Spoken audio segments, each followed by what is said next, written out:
Bharatiya Janata party महिला मोर्चाच्या काल काही निवडी झालेल्या आहेत. आमचे प्रदेशाध्यक्ष माननीय रवींद्रजी चव्हाण साहेब, त्याचबरोबर आमच्या महिला मोर्चाच्या प्रदेशाच्या अध्यक्षा चित्राताई वाघ यांच्या नेतृत्वामध्ये ही कार्यकारिणी झालेली आहे. आणि नांदेडमध्ये पहिल्यांदाच सरचिटणीस म्हणून ही जबाबदारी मला त्या ठिकाणी देण्यात आलेली आहे. त्यामुळे महामंत्री म्हणून मला दिलेल्या जबाबदारीबद्दल मी पक्षाचे मनापासून आभार व्यक्त करते.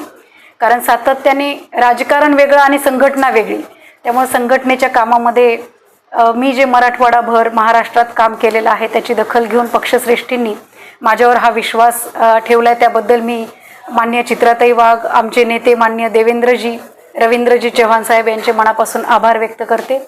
माझ्याबरोबरच अजून संध्याताई राठोड, पद्मा गिरे आणि महादेवी मठपती या तिघींना सुद्धा उपाध्यक्ष आणि सचिव अशी पदं मिळालेत. त्यांचं सुद्धा या निमित्ताने मी त्यांना अभिनंदन करते. महिला संघटना वाढवण्यासाठी काय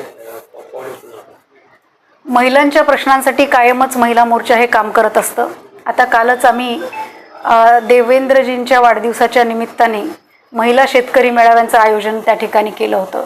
त्यांना शेतीसाठी आवश्यक असणारी जी किट असते, मग खुरपं आहे, टॉर्च आहे, खत आहेत आणि वेगवेगळे बी बियाणे यांचं वाटप त्या ठिकाणी जालना ग्रामीण येथे केलेलं आहे. हा कार्यक्रम पूर्ण महाराष्ट्रभर होता.